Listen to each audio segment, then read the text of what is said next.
न मांझी न रहबर, न मांझी न रहबर, न हक में हवाएं, न मांझी न रहबर न हक में हवाएं, है कश्ती भी जर्जर, ये कैसा सफर है।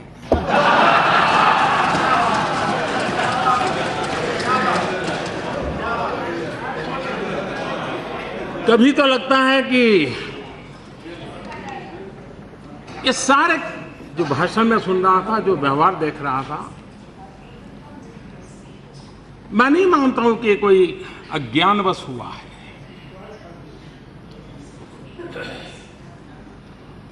और न ही ये झूठे आत्मविश्वास के कारण हुआ है। ये इसलिए हुआ है कि अहंकार इस प्रकार की प्रवृत्ति करने के लिए खींच के ले जा रहा है। मोदी हटाओ,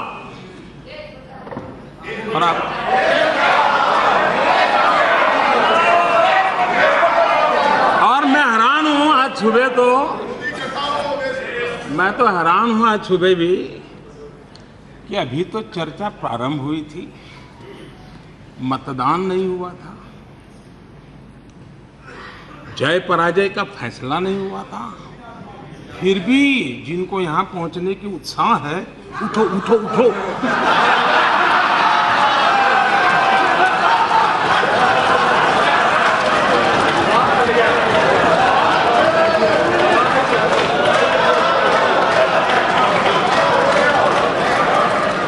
न यहां कोई उठा सकता है न बिठा सकता है, 125 करोड़ देशवासी बिठा सकते हैं, 125 करोड़ देशवासी उठा सकते हैं।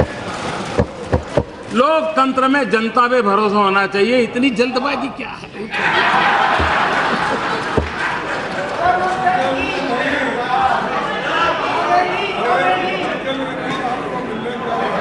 और यह अहंकारी है जो कहता है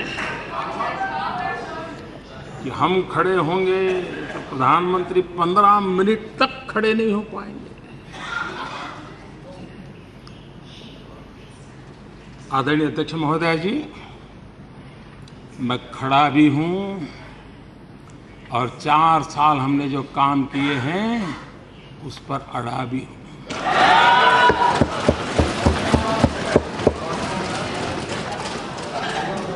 हमारी सोच उनसे अलग है।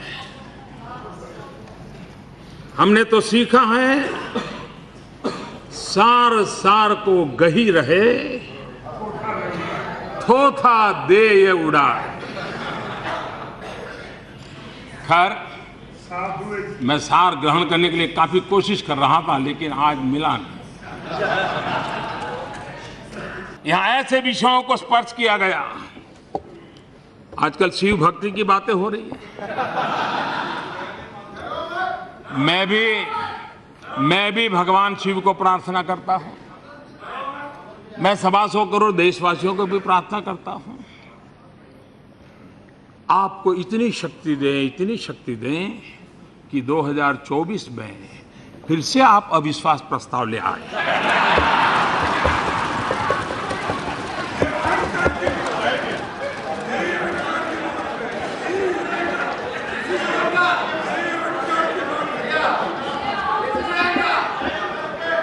मेरी आपको शुभकामनाएं हैं।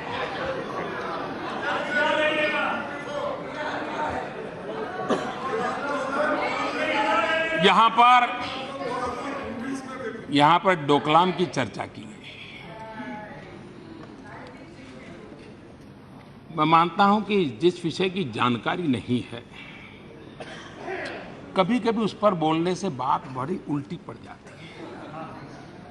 उसमें व्यक्ति का नुकसान कम है, देश का नुकसान हो जाता है। और इसलिए ऐसे विषयों पर बोलने से पहले थोड़ा संभालना चाहिए।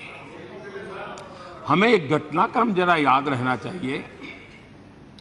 जब सारा देश, सारा तंत्र, सारी सरकार एकजुट होकर के डोकलाम के विषय को लेकर के प्रवृत्तिशील थी, अपनी अपनी जिम्मेवारियां संभाल रही थी, तब जो आज डोकलाम की बातें करते वो चीन के राजदूत के साथ बैठते हैं।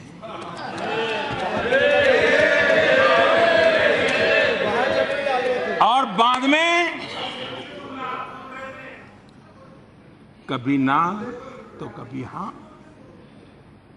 जैसे फिल्मी अंदाज में चल रहा था, नाटकीय ढंग से चल रहा था। कोई कहता था मिले, कोई कहता था नहीं मिले, फिर कहते थे मिले, फिर कहते थे नहीं मिले।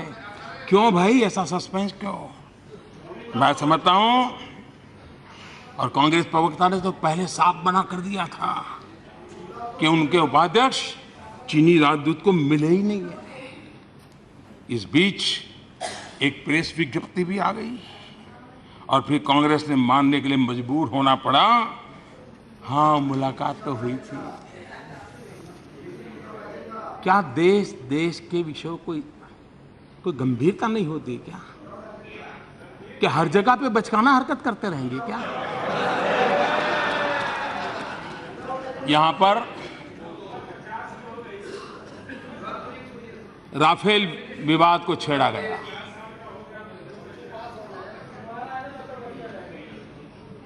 मैं कल्पना नहीं कर सकता हूं कि सत्य को इस प्रकार से कुचला जा सकता है, सत्य को इस प्रकार से रौंदा जाता है, और बार बार चीख चीख करके देश को गुमराह करने का काम। और इन्हीं विषयों पर, देश की सुरक्षा से जुड़े हुए विषयों पर ही इस प्रकार से खेल खेले जाते हैं। ये देश कभी माफ नहीं करेगा। ये कितना दुखद है कि इस सदन में लगाए गए आरोप पर दोनों देश को बयान जारी करना पड़ा। मैं समझता हूं, और दोनों देश को खंडन करना पड़े। क्या ऐसी बचकाना हरकत हम करते रहेंगे क्या? कोई जिम्मेवारी है कि नहीं? जो लोग इतने साल सत्ता में रहे, बिना हाथ पैर के, बिना कोई सबूत, बस चीखते रहो, चिल्लाते रहो। सत्य का गला घोंटने की कोशिश है, देश की जनता भली भांति जानती है, और हर बार जनता ने आपको जवाब दिया है, और अब सुधरने का मौका है, सुधरने की कोशिश करें। ये राजनीतिक स्तर देश हित में नहीं है। और मैं इस सदन के माध्यम से अध्यक्ष महोदय जी, मैं देशवासियों को विश्वास दिलाना चाहता हूं, देशवासियों को आश्वस्त करना चाहता हूं कि ये समझौता दो देशों के बीच हुआ है। ये कोई व्यापारी पार्टियों के साथ नहीं हुआ है, दो जिम्मेवार सरकारों के बीच में हुआ है, और पूरी पारदर्शिता के साथ हुआ है। और मेरी प्रार्थना भी है कि राष्ट्रीय सुरक्षा के मुद्दे पर, इतने संवेदनशील मुद्दे पर ये बचकाना बयानों से बचा जाए, ये मेरा आग्रह है। और नामदार के आग्रह में प्रार्थना ही कर सकता हूं, क्योंकि हमने देखा है एक ऐसी मानक प्रवृत्ति बन चुकी है कि देश के सेनाध्यक्ष को किस भाषा प्रयोग किया गया, क्या कभी होता है? क्या देश के सेनाध्यक्ष के लिए इस प्रकार की भाषा का प्रयोग किया जाएगा? आज भी हिंदुस्तान के हर सिपाही जो सीमा पर होगा, जो निवृत्त होगा, आज उसको इतनी गहरी चोट पहुंची होगी जिसकी सदन में बैठ करके हम कल्पना नहीं कर सकते। जो देश के लिए मर मिटने के लिए निकले हैं, जो देश की भलाई के लिए काम करते हैं, उस सेना के जवानों की पराक्रम को, उन पराक्रमों को स्वीकारने का आपको सामर्थ्य नहीं होगा। लेकिन आप सर्जिकल स्ट्राइक को जुमला स्ट्राइक बोले, आप सर्जिकल स्ट्राइक को जुमला स्ट्राइक बोले, यह देश कभी माफ नहीं करेगा। आपको गालियां देनी है तो मोदी मौजूद है, आपकी सारी गालियां सुनने के लिए तैयार है, लेकिन देश के जवान जो मर मिटने के लिए निकले हैं, उनको गालियां देना बंद कीजिए।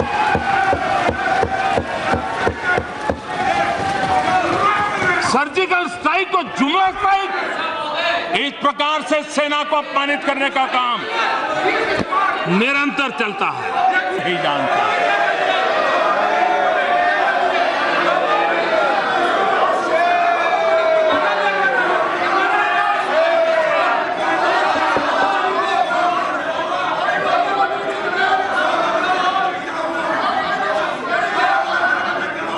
आज यहां एक बार और कही गई,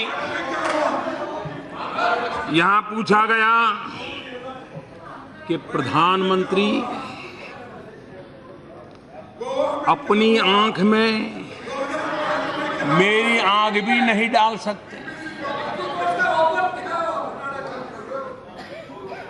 माननीय अध्यक्ष महोदया, सही, हम कौन होते हैं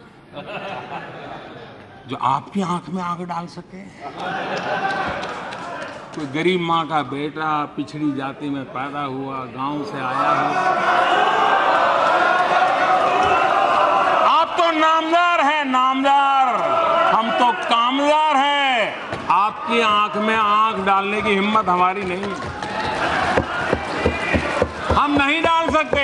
और इतिहास गवाह है अध्यक्ष महोदया जी, इतिहास गवाह है, सुभाष चंद्र बोस ने कभी आंख में आग डालने की कोशिश की, उनके साथ क्या किया गया। मोरारजी भाई देसाई गवाह है, उन्होंने आंख में आग डालने की कोशिश की, क्या किया गया। जयप्रकाश नारायण गवाह है, उन्होंने आंख में आग डालने की कोशिश की, उनसे साथ क्या किया गया। चौधरी चरण सिंह, उन्होंने आंख में आग डालने की कोशिश की, उनके साथ क्या किया। सरदार वल्लभ भाई पटेल ने आंख में आग डालने की कोशिश की, उनके साथ क्या किया गया। चंद्रशेखर जी ने आंख में आग डालने की कोशिश की, क्या किया गया। अरे प्रणब मुखर्जी ने आंख में आग डालने की कोशिश की, क्या किया गया। अरे इतना ही नहीं, हमारे शरद पवार जी ने आंख में आग डालने की कोशिश की थी, उनके साथ भी क्या किया गया था। मैं सारा कच्चा चिट्ठा खोल सकता हूं। ये आंख में आंख, और इसलिए आंख में आग डालने की कोशिश करने वालों को कैसे अपमानित किया जाता है, कैसे उनको ठोकर मार के निकाला जाता है। एक परिवार का इतिहास इस देश में अनजान नहीं है, और हम तो कामदार हैं, भला हम नामदार से आंख में आग कैसे डाल सकते हैं।